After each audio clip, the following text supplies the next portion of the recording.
Hello, good morning. This is Dr. Iftikhar Ahmed Ansari, Department of Political Science, AMU, Aligarh. So I'll be talking about the nature of state in my second part, and this will focus on the modern concept and modern notion of state and its nature. The modern national sovereign states came into existence during the 16th and 17th centuries. Emerging bourgeois, they demanded unified sovereign nation powers against the local decentralized societies and papal internationalism. Now, during the Middle Ages, kings were very weak, as you must have heard in my previous lecture. Their power was controlled by Pope and from the above and feudal lords from below, and political movements were directed against papacy and feudalism to support the strong monarchies. So strong kings emerged in the European world and were identified as sovereigns and unified national powers. But because of the separation of the religion and politics in the modern era, state became secular. The mood of that period is reflected in the writings of Machiavelli and Baudin. The state and the king were understood as one, and one of the French monarch, Louis XIV, could say, "I am the state." Here the state became incarnate in the prince, and kings represented the state as sovereign, unified national powers. So state meant power of the kings only, and he personified the state. Now this notion of state is discussed in detail below through different stages of growth in modern nation state scenario. Now, in the overall, if you say the main criticism of the notion of modern state is that this identified state with the kings and supported absolutist monarchies, which flooded the European world against this notion. Only the liberal, individualistic, negative notion of the states as a man-made institution developed in response to that. So we move on to the nature of state as an artificial, man-made institution.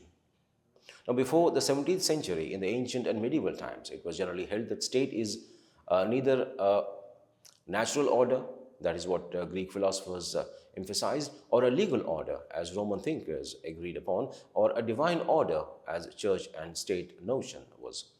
So during the 17th century, the English philosophers, Hobbes especially, in his social contract theory, provided a rational basis to the state and maintained that it's a man-made institution, a product of social contract among individuals.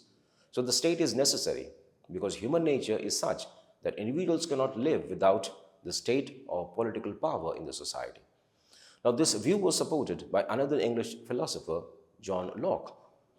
Hobbes emphasized the need for an absolute power, that is Leviathan, because this alone could save people from anarchy and chaos. Locke supported a limited constitutional state. Now, this view regards state as a machine, an artificial creation, which is the result of free social contract among free individuals. Now, this view of the state as will and artifice begins with the individual being sovereign over himself and is an attempt to answer the question, how can man compose such a state? Why should they want to compose such a state? And what sort of state can such individuals compose? So the state, it concludes, must be the result of a genuine agreement on the part of the individuals, a creative agreement, which for the first time brings law and order into the world. Now this it substitutes order for chaos, and as the price of the benefit, it extracts man acknowledgement of obligation that he never knew before. But these obligations are no more than he has consented to. And indeed, the only basis for their existence is his consent. Man wants the state. This view maintains because it provides something which nature does not, that is peace, order, and possible prosperity. The lack of order which it is for the state to remedy arises not because men are bad, but because they are men. So state's task is not to remove a defect of, but to impose a necessary check on human nature. Even in civil society, therefore, man's slogan must be not follow nature, but reject nature, and the state that men make, since it must essentially be a limitation on their sovereignty over themselves, must establish a will over them that is superior to theirs. But there can be no question of its creating a superior reason, that is the will, not reason, is the nature of the state, So it will thus be an authoritarian state in the sense that its distinguishing characteristics will be possession of supreme power. Although the course is authoritarian nature, will be more emphasized by some of the writers of this very school, that will be the authoritarian only because the people have consented to this way to limit their own sovereignty. So state is a man-made machine. As state, its nature becomes, in that period, state as something made by man to suit his particular purposes, either implicitly or more usually explicitly. They distinguish between state and society, as of course organic theories of the state do not, regarding the state not as a whole of the society, but only as a specific organization of the society. Now, this distinction is extremely important to them, not least because it enables them how satisfactorily is a matter of opinion to meet the change or to meet the charge that man do not in fact construct state but are born into them, and that in consequence it is absurd to maintain that states which have existed for centuries are only machineries, no more than governmental devices. So society, they admit, may be a natural growth, but at some stage of that growth, they say it creates what it what is necessary for its own continued survival, namely the state. So, which is therefore to be regarded, after all, as a machine, because in mechanistic theory, it's the real creator. Now, it is something which establishes a superior will, not a superior reason, as organic theories would have us believe. What characterizes it is its possession and exercise of supreme regulating power. And this power it used not to create a common organic good which does not exist, but the harmonies and harmonize the interest which do. So the good of us all, mechanistic theories of the state insist may be interdependent, but it remains our good and it never is that of a collective entity, which we call the community or the state. Now, state as a necessary evil, the individualistic supporters, the state as a necessary evil is the second notion about the nature of the state. The individualistic supporters of negative freedom of the individuals regard state as an evil because it limits the freedom of the individuals. Every law and action of the state limits the free choice and free action of the individuals. Hence, it's an evil. Adam Smith, Bentham, Herbert Spencer, and others supported the negative state, the state with the minimum function, a polis state. Support this view. However, the state is regarded as necessary because without it, law and order cannot be maintained in the market society composed of selfish, egoistic individuals. Now, this notion of the state is in sharp contrast to the ethical notion of the state as a welfare agency, which will be discussed later on. Now, this view was supported in the period of free market capitalism to make the fullest freedom available to developing capitalism. So, state is not a negative institution or it's not an evil, rather, it's capable of performing many positive functions for the welfare of society at large. Now, there's another notion which finds state as an unnecessary evil. They are the anarchists. The anarchists, or ultra individualists, they regard state not only an evil but also as being unnecessary. They maintain that the state is an instrument of oppression, and with the moral development of man and society, it will become redundant. A healthy society does not need an unhealthy institution like the state. So anarchism, being the enemy of all the kind of authorities in the society, believes in a stateless society. It aims at destroying the state and placing society under the control of self-governing associations. The prominent anarchists who have supported these views were Godwin, Puroda, Bakunin, Kropotkin, and Max Stirner. Now, when we criticize this notion or this nature of state as they have understood, we find that it is criticized by liberals and Marxists both. Liberals maintain that without the state, equilibrium in the society cannot be maintained and society will go to pieces. And Marxists, they maintain that the state cannot be abolished without abolition of the classes within the society. Now, there's another nature of state discovered, and that is the state as an organism. Now, this finds some resonance with what we heard in the Platonic or ancient Greek city-state, that was the ethical state.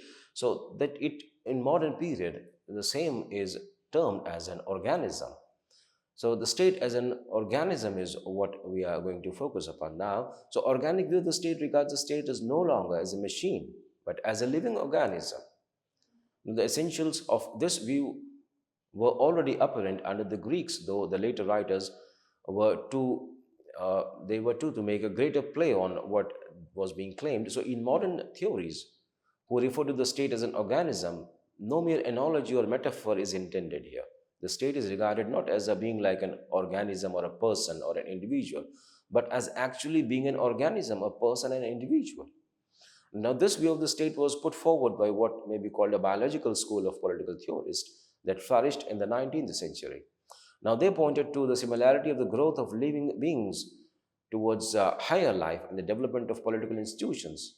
In both, they found increasing differentiation of the parts and the growth in the variety of needs which was felt. So, at higher forms of organic life was reached, they indicated organisms become more definitely and delicately controlled activities, become increasingly self directed until there emerge a self conscious individual, and from the different development of individuals, many classes and many species are involved. So it was, they maintained, with political society as the advance of civilization produced increased social needs and activities, the organization of the state became more complex and is endowed with greater power. So the exercise of power became more obviously self directed. And that is the interest of the state itself rather than the interest of the personal interest of those wielding the state's power. And finally, states assumed different forms in different environment until definite classes, species can be seen. So sometimes, indeed, writers of this biological school displayed a wealth of ingenuity in finding close biological parallels between the state and the natural man. They spoke of the tissues of the state, of its system of nutrition and circulation, of organs within it, fulfilling specifically the function of brain, nerve, fiber, heart, muscle, even stomach and nose. So the Foreign Office of State corresponds to this latter organ, and to Bluntschli, he says a comparison which, in the light of the Soviet practice, might have more to recommend it than could be at one time have been thought. So Bluntschli further maintains the state was the masculine sex while the church was feminine. So they regarded the state as an end in itself, something which subserves no other end. They see that end as the full development of all the latent capacities of the state and its members. So they view the state as a whole which is greater than the sum of its part. So in Ritchie's words, the body corporate is mysterious, like the personality of the individual. Therefore, the interests of the whole are not necessarily the same as the sum of the interests of the part. Now, throughout the organic theorists, they indeed hold that the parts can have no real interest themselves any more than hands or teeth or feet can have a real interest of their own. As only the interest of the individual to whom this belongs matter, so only the interest of the state is essential. The parts must accordingly be subjected to the authority of the whole. Now, that was a message which was coming very clearly from that period, talking about the organic, their notion of state. So the part may have some independent, if restricted, existence, that they may have rights within the state, but they can never have rights against the state. So the sovereignty of the state and the liberty of the individual, so the organic theorists believe, are not really opposed. True freedom is to found in obedience of the state's law. So only when it is realized can the end of the whole be seen to be also the end of every part. For when it is realized and acted upon, the individuals will be developing himself to the highest level of which he is capable, and the state will be completely fulfilling itself. So further organic theories and theorists, they make no distinction between state and society, and they do not regard all states as being equally good, since some are more completely integrated than others. Now with that, we move on to the next notion or the nature of state, that is totalitarian state.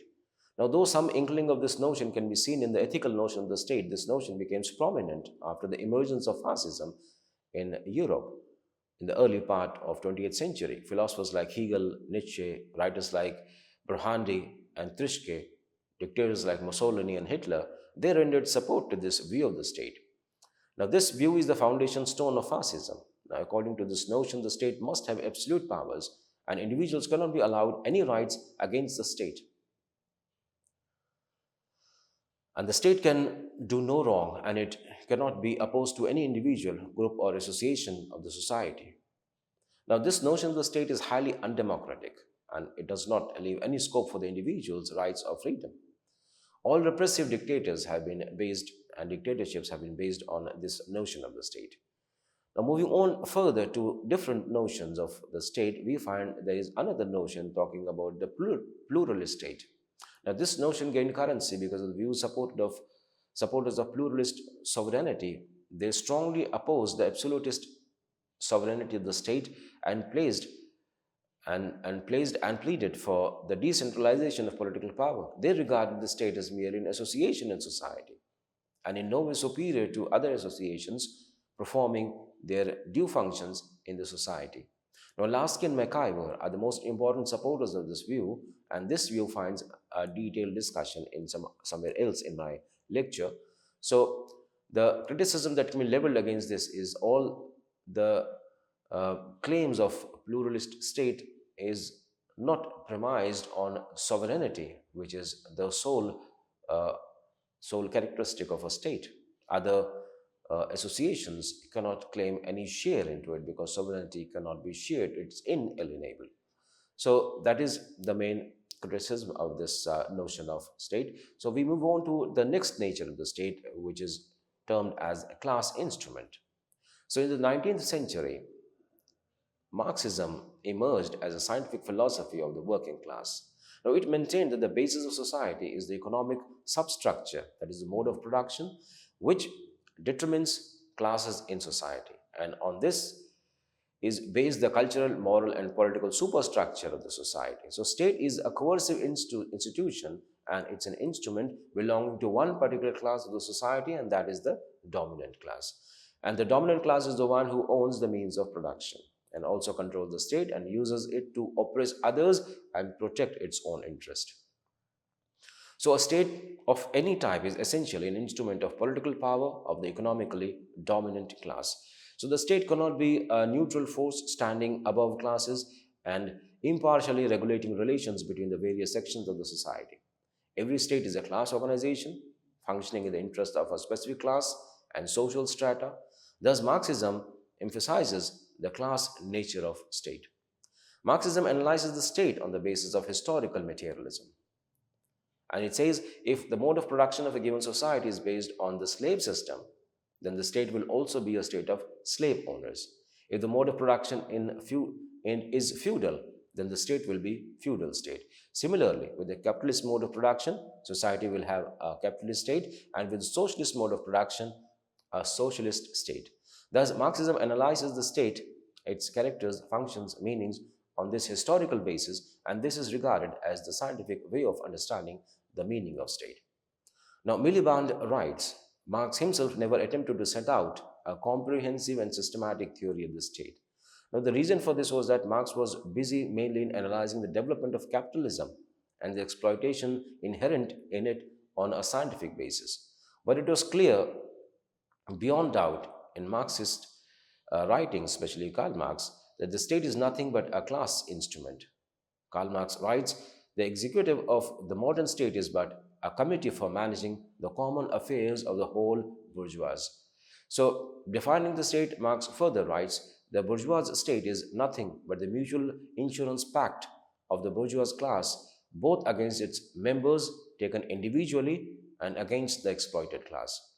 So Marx does not regard the state to be a welfare agency, but conceives the state as an indispensable mask and weapon protecting economic hegemony of the ruling class, holds that its existence as such requires its control by the ruling class to sustain this hegemony.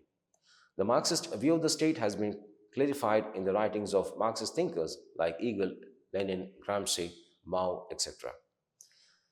Now, to criticize, we find that it is a negative kind of a state as well as positive. So writers, liberal writers, they find both in that. The next notion we'll be discussing about the Marxist notion, which will clarify that state is not a class itself.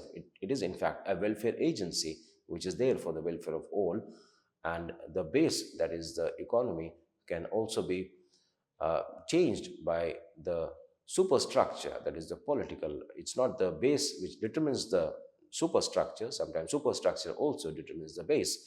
That's what has been discovered. So liberal welfare agency, the notion of state will clarify that to some extent. So liberalism in our times, it considers the state as a welfare or social service agency.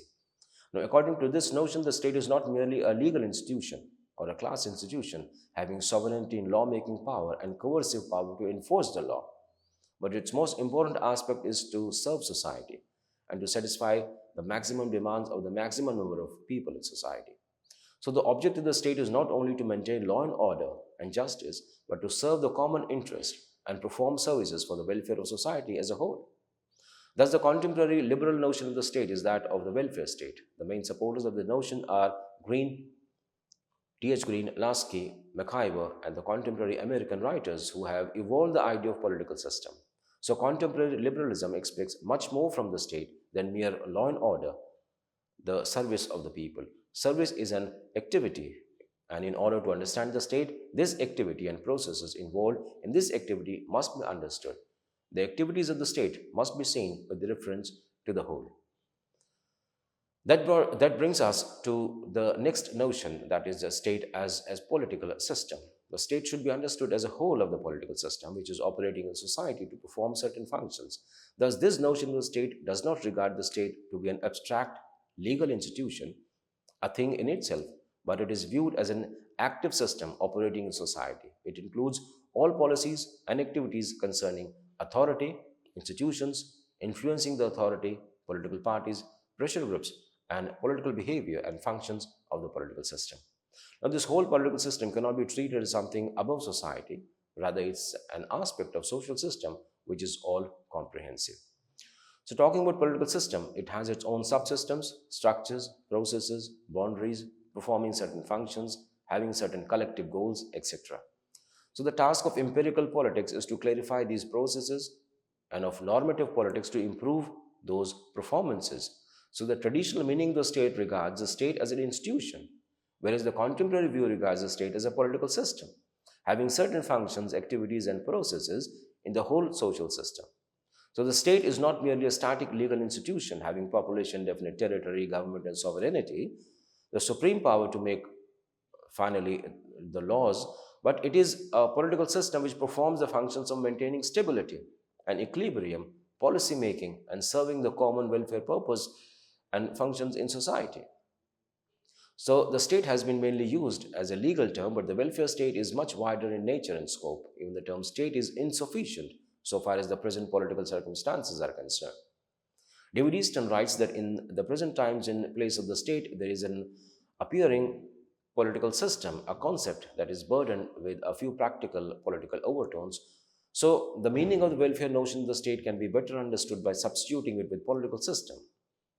The political system, American political scientists have recommended the use of the concept of political system rather than the state. Now, this view does not regard the state as something evolved historically, a historical entity, but tries to study it empirically on the basis of the fact of the present politics.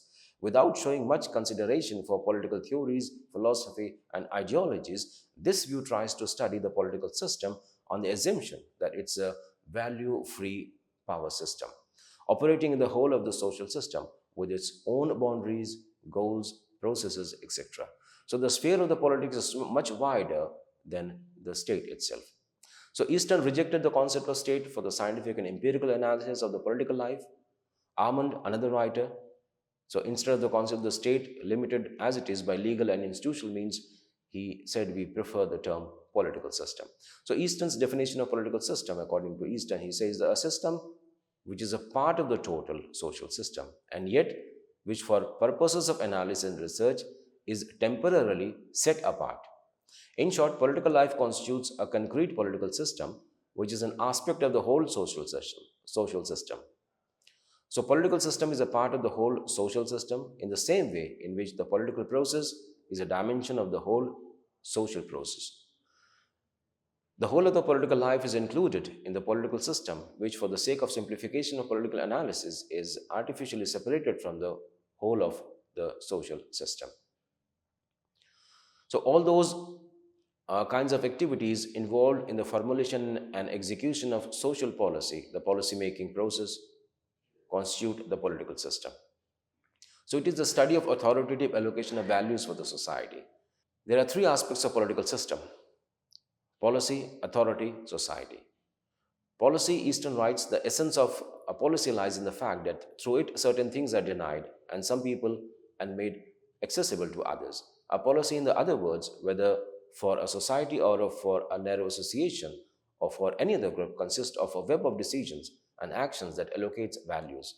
It means policy is concerned with who will get what. Thus, the first aspect of the study of political system is to make and execute policies. Secondly, authority. Now, policies, in order to be the subject matter of the study of policies, must have the backing of authority. So, policy is authoritative when the people to whom it is intended to apply or who are affected by it consider that they must or ought to obey it. Thus, policies must have the backing of authority in order to be the subject matter of the study of political system. And then society, the third, is something that political system is not just consist of society and its people, but it's considered with other policies which are made for the whole society. So policies must have a general character, and it is not necessary that these applies to all the members of the society. In brief, according to Easton, political system is concerned with policy making, policy execution, and authority, and the role of all these in society in general. Now, here the study of political system becomes a study of an activity, a process, rather than the study of an institution like the state. A welfare state is more concerned with activities and processes, and it can be better understood with the help of the concept of political system. Easton writes that the state describes one institutional or structural variant of a political system.